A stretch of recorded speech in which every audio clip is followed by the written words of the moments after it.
All right, friends, welcome back. Bleav in Big Ten, rolling on. Rhett Lewis, Tom Hannafin, and our great pleasure to welcome in one of the very best in the business. Sets the gold standard down on the sideline during football season. There with the lead crew for NBC's broadcasts each and every week. This week, Kathryn Tappen's going to be at Yankee Stadium for Notre Dame and Army. She's been at some of the biggest games in the Big Ten already this year. And KT, excited to have you with us here for a few minutes. Thanks for joining. Thank you, guys. Yeah, it's great to be with you. And listen all the time. You guys are doing a great job. And keep me informed on some of the stuff going on in the Big Ten. Sometimes when you focus in on your own game, you lose sight of what's happening elsewhere. So, yeah, I'm excited to be with you guys. You got a big week ahead in many different aspects. We do. We do indeed. Yes. And yeah, that's what we try to do here for you. We try to let you see the forest through the trees. And that's what we're working on here at Bleav in Big Ten. But look, we got to get started with the fact that you've seen the teams that are playing in the game, not just of the Big Ten, but in the country this week. And that is, of course, at the Horseshoe in Columbus. You were there in Autzen Stadium when Oregon beat Ohio State and gave them the only blemish on their record. You've seen Indiana play this year as well, dominate opponents as they have for much of this season outside of the Michigan game. Mm-hmm. Let's start on Ohio State's side of things. When you saw them there in Eugene, what was your overall takeaway after they fell just short in that one, and then as they've kind of pushed through to this point this season? Yeah, I mean, it's a 1-point loss is just unheard of with two of the best teams in college football. It was arguably the best game that I've ever covered and been around in my entire career. But I think we saw what we expected from Ohio State in that game, and it could have swayed either way at any given point. But I was actually on the Ohio State sidelines for most of the game. We had brought in Paul Burmeister. He was on the Oregon sidelines, kind of covering it on both angles. But so I got to see Ohio State up close and personal, how they conduct themselves on the sidelines, how they are coached. And this is just, we all know the roster, the way they built this roster. They look like an NFL team, right? Most of these guys are going to go in the first, second round of the NFL draft. They're going to be playing on Sundays. And that's what you see. It's a disciplined team. Even the way they come out into the stadium, they intimidate you. They just came, they were standing in the end of they were in the end zone when they first came onto the field, and they're all in a pack and they're like chanting to the crowd. And they have that juju. They've got that element of like us against the world. We're going to come in here and kick your, what. And, and so then when you factor that into a home game at the Shoe, it's going to be dangerous. It's going to be tough for Indiana. That is an incredible environment. We've all seen it and been a part of it. But that's just what I saw from this team. And you know what, even certain situations, like there was a point in the game where I think it was, I'm trying to look at my depth chart right now, who it was that received the spit. Oh, Davis Igbinoso, right? Yeah. So an Oregon player spit, was ejected from the game. Igbinoso comes to the sideline. I'm expecting, maybe he's going to make a big deal about this. Maybe his teammates are going to talk. And he went right to the bench, like didn't acknowledge it. It was business as usual. So that's a perfect example. And I remember thinking, wow, that's impressive. Like that is a mature player that's just going to push it aside. He could have tried to rally his teammates around that. He could have tried to, made a bigger something out of it and didn't. It was just straight up continue with the game. So I just think that they don't have any distractions. They're solely focused on the goal. I think Will Howard has shown that he's gotten much better as the season's gone on. I think they're one of the best in college football. If I didn't see Oregon as often as I have, I'd put them right up there as number one. But yeah, it's going to be a tough test for Indiana, no question. Kathryn, speaking of Oregon, I do want to get more to Indiana and Ohio State. There's been so much discussion in the last few weeks, obviously, with the college football playoff rankings coming out and the bracket especially. And now we've really gotten into a lot of mudslinging in terms of whose resume is worthy, strength of schedule, and Red has heard all of it in regard to Indiana in this lead up. But in your opinion, is Oregon truly the best team in the country? Yeah, listen, what I see on film and watching games the same way you guys do of the SEC teams that I don't have the opportunity of covering. I don't have that in, on the sidelines. You kind of get a much better feel for the team when you're with them all week and you understand, what they're all about, what the culture's all about. But, that being said, Oregon is number one for a reason. We just watched the game. I had the game at Wisconsin on Saturday night, and it's, they find a way to win. And that's a good football team. And Wisconsin gave it their all, and they played an outstanding game. Their defense is tremendous. They didn't have enough offensively to ultimately come out with the win, and they made a crucial mistake in the fourth quarter. But even the decision by Dan Lanning, his decision-making alone, you kind of sit there watching. Yeah, the 4th and 9 to start the fourth quarter, Right, that too. And then the field goal, as you mentioned. But, you're watching the way he he creatively comes up with the game plan for a football game. And I don't know that any other team in the country does it that way. Give him credit. His team can execute it when needed. And I just think that they have this added element of surprise and intrigue that can confuse the opponent on any given weekend. So that team has a lot going for them.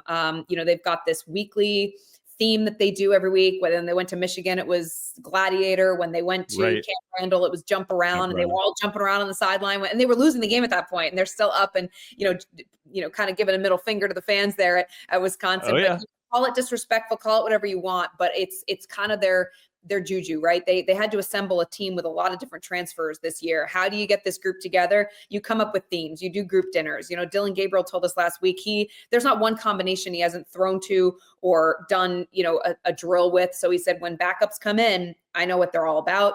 I can figure it out. So, and by the way, Dylan Gabriel, that's the most experienced football player in college football, and he happens to be the quarterback, which is the most important position. So I think that number one ranking is tried and true. Yeah, no question. And look, I think, even as the number one team in the country, you're going to get tested, and they were tested, and they rose to the occasion and figured it out against Wisconsin. And so, I think, there's been plenty of talk about how do we get another rematch of Oregon and Ohio State in the Big Ten championship game. Tom Hannafin himself over there has sit here and mentioned that just a couple of weeks ago. And I'm like, well, wait a second here. Ducks, Bucks. Yeah, let's just hold on for a second here, because I do think that as kind of bring in the college football playoff rankings, and you bring in the conversation around college football in general, as it relates to this team deserves to be higher, this team deserves, Indiana doesn't deserve, which I think has kind of been the rallying cry here for the last couple of weeks because of the strength of schedule. And then everyone's like, well, when they lose to Ohio State, we can't possibly keep them in the playoff. But Kathryn, I feel like one of the questions that no one's asking is, what if they win? Yeah. What if Indiana wins the game? And then what? Well, then Ohio State's out. Right. We're having a whole nother conversation next week if that's a situation. You're right. Exactly. And so my question then to you on that front is, you've seen Indiana, right? And I feel like when we talk about Ohio State, we talk about elite talent at a bunch of positions. But when we talk about Indiana, we talk about a really good team. Mm-hmm. And so I'm curious, in your experience and having seen these teams, like, do you think that's enough in a situation like this to be a cohesive unit so much as so to make up for, let's say, the talent gap on paper? Yeah, and I think these two teams, Indiana and Ohio State, are so statistically close in every single major category. Yeah. So yes, when you avoid all like the singling out of the quarterback or the running back or whoever runs the ball better on Saturday is going to win this game. That's just a fact. That. But I think that Indiana is not getting enough credit. They really haven't, I don't think, all season, right? This is a team that did a complete 180 from last year to this year. And I just think that everyone's waiting for them to just totally implode and be like, oh, see, we told you, that's Indiana. Right. That's not Indiana now. This is a new coach. He brought in a lot of his JMU players. They've all bought into the Cignetti way, whatever that way is. And he's got it, right? And he's got the player, and the players that did stay kind of, maybe gave an idea of what that culture is all about. Yeah. And here's what Indiana fans really want to see. So you had a great combination of all this coming together. So yes, to your point, they are a great football team. If they win this game on Saturday, I think it's just going to be a huge feather in their cap. And we know what it means in the ramifications of the college football playoff, but I just think from a level of respect, look at the spread right now. Someone told me on Monday that like 12 or something like that. Yeah, exactly. That's just that to me is wrong, and I'm not a betting person, but let's go, Kathryn. Let's go. Say it louder. That is accurate. Having seen both these, no, yes, to your point, I have seen them both. Yeah. I saw Indiana very early on when they played UCLA. Right. I think it was week 3. So, UCLA had not gotten their feet under them yet. So, they were facing a challenged UCLA team. I think still trying to understand the system under Curt Cignetti. They look good. They rolled in that game. It was like 42-13 or something absurd. But since then, they've only done a great job. And by the way, in the Big Ten, it's not easy. The teams they're playing against, especially when you've got that big O, your 0 losses on your record, teams come gunning for you. You've got the target on your back, and you've got to manage that added element of pressure. And they've done so, and they've done it admirably. And they're going to go into listen, if this was a home game, I'd be saying something totally different. I do give the edge to Ohio State in that regard, but they're not getting the respect they deserve, in my opinion.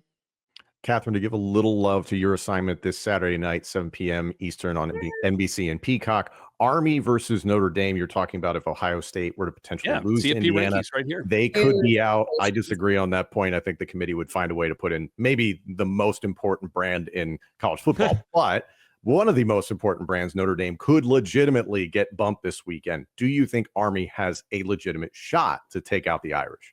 I always think teams have a legitimate shot. This is a neutral site location, technically, with it being Yankee Stadium. However, the proximity to Army, I mean, they're going to have a lot of Army fans there. Everybody always cheers for Army and Navy, let's be serious, and Air Force. But Notre Dame travels well. This is part of their Shamrock series. It's a big thing that they've been doing for, I think, 12 seasons now. Historically, they've played very well against the service academies. And this season, we saw them blow out Navy, who was undefeated at the time. But I think Army is a completely different team than Navy. I think, we're going to see a great matchup in the Army-Navy game in December. But listen, we'll be at Army tomorrow, spend the day with them, talk to the coaching staff. I love Jeff Monken. I think he's one of the best coaches. Right? I mean, why aren't we talking more about Coach Monken? He's been outstanding. And by the way, it is not easy to coach at these academies. The schedules that they've got, the demands they have on them outside of football practice, like they have way bigger fish to fry on a daily basis than coming to the football field and practicing, but you get 115% from them every time they come. So I do think they can go, listen, defending the triple option is hard. This is a quarterback that, I mean, I think the whole team has had 3 interceptions the entire season. Right. It's a quarterback that's really, really good. And Bryson Daly, they've got the top ranked running game in college football in the FBS. So it's going to be a challenge. And Notre Dame, I think it always takes a minute to be like, okay, wait, what are we seeing here again? Because it is so different what the service academies bring. But I mean, listen, major implications here. Major. I mean, if Notre Dame loses, that's probably it for the college football playoff for them. Yeah. If wins, Army has a way into the college football playoff by way of that qualifier spot. Yeah. If they can prove that they're one of the 5th highest ranked conference champions, then great. So they still have a way in, but it's going to be, I think the stakes are much higher for Notre Dame coming into this weekend. Yeah. To make your point, like for Army and for Boise State and for all those teams, that are trying to be that one of those highest ranked, conference champions from the group of 5, right? I mean, your conference championship weekend is going to be huge for those teams, too, because that'll all kind of factor in to what ends up happening there. So, and I got a chance to do an Army game and just had such reverence for what Jeff Monken brings to the table because he didn't serve, right? And he but has this profound understanding and reverence for his players who obviously have more constraints on their time than anybody else. The line that stuck with me is he kept saying, these are the guys that stand in the gap between our freedom and those who wish to take it. And it was just like that brings a tear to my eye. That's awesome.